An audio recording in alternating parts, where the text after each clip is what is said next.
Hello, TV Herstoryans. Welcome to Advanced TV Herstory. This is the one place in the podcast world where you will find us connecting the dots of TV and feminism to American history and politics, and we've been doing it off and on since 2015. So welcome to this episode.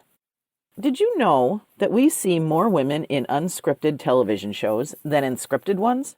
Now, that's according to a study that was conducted in 2022 and 23 by San Diego State University's Center for the Study of Women in Television and Film.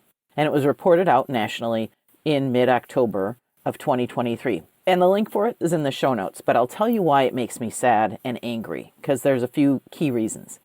First is, I just think about unscripted shows and I think about how they developed. They were the gimmick toward cheap production, cheap entertainment that was brought forward in the early 90s in particular. You know, yes, there was the Gong Show back in the day, but do you remember those daytime sort of vulture culture shows where the host, whoever he or she was, paraded unruly daughters or cheating husbands, people who probably had bigger problems, brought them before a live audience that then booed and heckled and dehumanized them? To me, it was unsettling. Evidently, to the audiences and to the advertisers and the bottom line, it was gold, because they really haven't left ever since. And this was all because, at the time, cable was really challenging the big three networks. On the bottom line, the competition was growing fierce, and they needed to find the cheapest form of entertainment. Now, there are other unscripted shows, and they, too, are less expensive to produce because all of a sudden you're not paying a writer. But if you think about the statistic from today, women still appear in those unscripted shows more frequently than men, whether they are baking competitions or talent competitions, Real Housewives, shows about home renovation or home improvement. There are women there. I guess that's a good thing, but it still makes me sad and angry, because what that also means is that women characters and actors in scripted shows, dramas, comedies, or whatever, are not deemed as worthy of being inclusive in those scripted shows.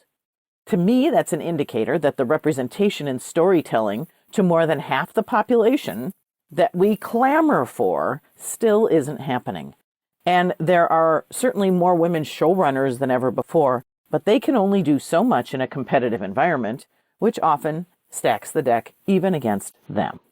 So the industry has just concluded 2 strikes brought by the unions representing writers and actors. And I don't need to tell you, they were historic in their length and the significance for what they hoped to get from improved compensation, particularly about how artificial intelligence changes the way that movies and TV are created. That's another story for another day, or a past episode, actually.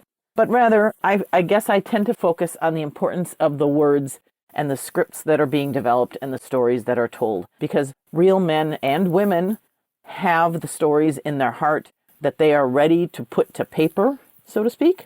And these women and men should have a chance to bring that forward, that fresh stuff forward, without having to go to AI to generate it. Because if AI generates it, AI is based on the past. And the past, as it's shown us, is heavily weighted toward male characters with the majority of the lines in any given episode, sitcom, drama, whatever it is. Rather, I think it's time that we looked to scripted viewing with an expectation that there should be more girls, more women, and more people who identify as them, because that's what the audience is.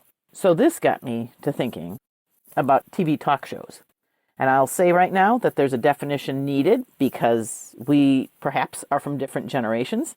But listener, you have experience with talk shows. I do. And actually, some of them are a little bit more scripted than the others. To me, I'm most interested in the memorable moments from talk shows that preceded The View and its decades of catfighting. We have to give a big thank you to Barbara Walters for bringing her vision of The View to fruition. Certainly, it has changed the daytime landscape since its 1997 inception. But I think about the episodes across dozens of shows where they were truly unscripted. Questions were asked, secrets were revealed, hosts or guests said what was on their mind because there just wasn't so much pressure, and because social media there weren't people watching who then immediately were going to literally telegraph it around the world. No, rather, something got said, the producers let it go. It was perhaps on live TV or was recorded for showing the next day. And woo, jaws dropped, tears welled, phones rang. So if you do a search today for talk show controversies or talk show moments in general, controversy just happens to be a good search word, mostly you'll find lists that contain The View and its cast, or they point to an interview that comes more from a newsy variety show like Good Morning America or The Today Show, or even Live with Regis and Kelly, Regis and Kathy Lee, Regis and whoever, Kelly and whoever. I just think that those are to the point of being very heavily produced. You're not really going to see anything super provocative come out of that, or their lawyers won't let that happen. Rather, I like to go back further to the shows that revolved around a single celebrity host. And so that's the series of moments, both controversial, gutsy, and even touching, that I want to bring to you. There are stories there. Because when you have this list, and I'm going to read a whole list of names, and it makes you wonder, first of all, where was I that I didn't even know that these talk shows were going on? Or it makes you wonder, whoever thought it was a good idea for this person to host a talk show? Because interviewing skills aren't exactly for everyone. It takes a certain ear and patience and demeanor. And for somebody coming in with celebrity from another form of entertainment, it might be very difficult to sort of sit there and seem interested in somebody else. And then there's, of course, the notion that even if the host is a good interviewer, they also have to have people behind them who are smart, who can book the most interesting guests and do the research so that the questions and the banter seem informed and fresh and interesting. Some of these folks have been doing this for a long time, and they are successful, and some not so much. One season, sometimes less. And most of these names I am not going to be focusing on unless you guys come up with some really great ideas and send them my way, some memory of something that one of them did. So here goes. Kelly Ripa. And I do like my Kelly Ripa. Rachel Ray. Drew Barrymore, who got into her own hot water this fall. Ellen DeGeneres. Kelly Clarkson. And then there's Ricky Lake. Remember Tyra Banks from 2005 to 2010? Queen Latifah has had her own show. Cynthia Garrett was on NBC Late Night for a period of time. Keke Palmer, Monique, Rolanda Watts was back in the 90s, Tempest Bledsoe, and Ananda Lewis. Also, spinning off from the NBC News division was the highly publicized premiere of the Katie Couric show, which did not last all that long. You may also recognize people who have had success in other forms of TV: Laura Ingraham, Wanda Sykes, Carney Wilson, Marsha Warfield, Carolyn Ray, Bonnie Hunt, Laura Schlesinger, Jenny McCarthy, Joy Behar, Chelsea Handler. There have been a lot of women who have been the hosts of TV talk shows. So the series of short podcast episodes we're bringing to you in the coming months will provide contextual looks at why someone said what they did, what the fallout was, who the players were, and answering in some cases whether the lawyers were involved. Or did somebody have to issue a public apology? Before social media, this stuff simmered for a couple of days and only was communicated through weekly magazines, weekly newsstand tabloids, newspapers, and radio, and sort of television. There were a couple TV shows that sort of did these gossipy recaps that were syndicated as well. So, as I said, I've left a few names off because some of those that we're going to talk about in the future, and there will be some moments even where a man hosted a woman and the controversy ensued. So, a woman on a talk show who either functioned as the host or the guest. But before I leave you, because we're talking about talk shows, let's talk about some important firsts for women talk show hosts. For instance, the accomplished Della Reese was the first black woman to fill in for Johnny Carson on The Tonight Show, and this was back in 1970.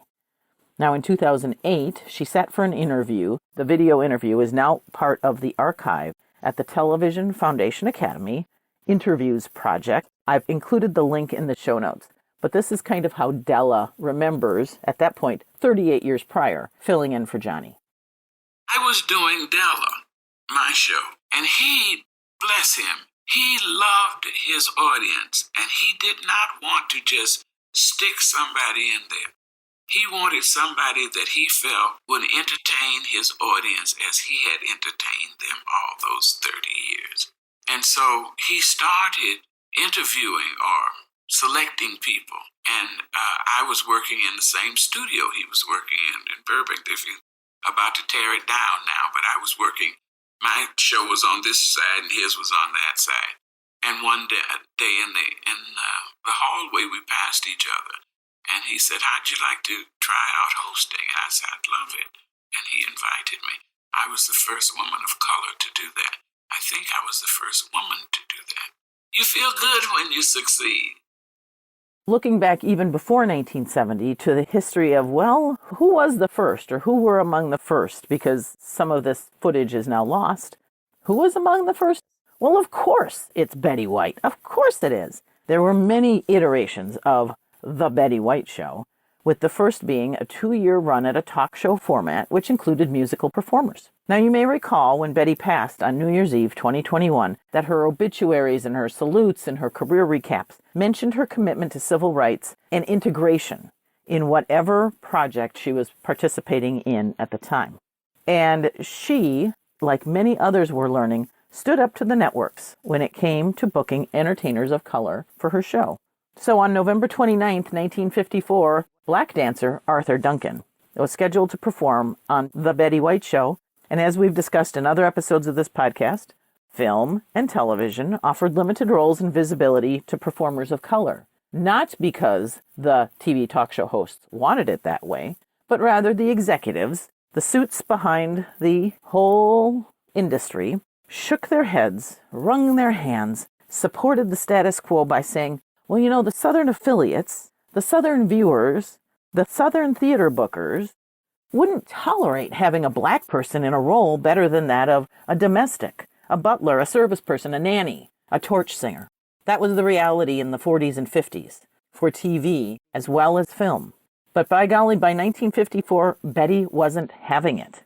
Now, coincidentally or not, it was also the same time that her show was canceled and that the U.S. Supreme Court had ruled that separate but equal access to public education, also known as segregation, was unconstitutional. Betty White stood up to the network. Arthur's all set for his number today. This is a fine number for him to do. Arthur Duncan and Sing You Sinners.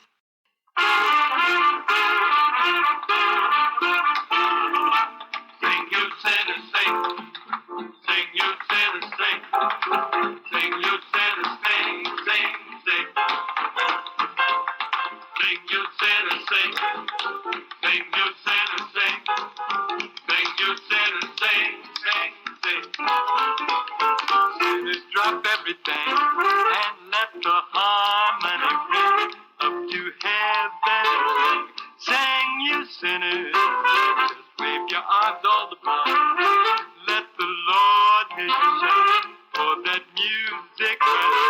Sing you sinners. Whenever there's music, the devil kicks.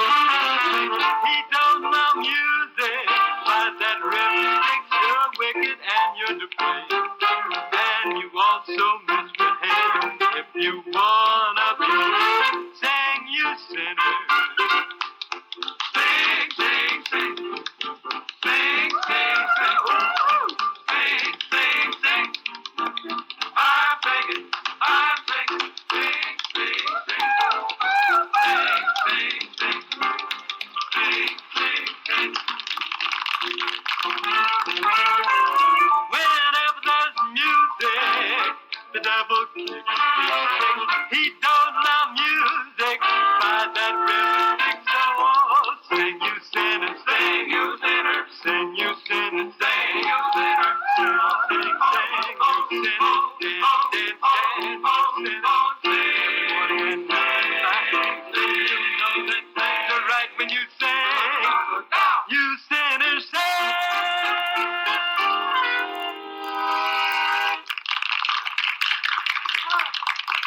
Arthur, that was just tremendous. Everybody was really going with that one. Did you hear Eddie Robertson? He just flipped himself completely. That did it. Woo!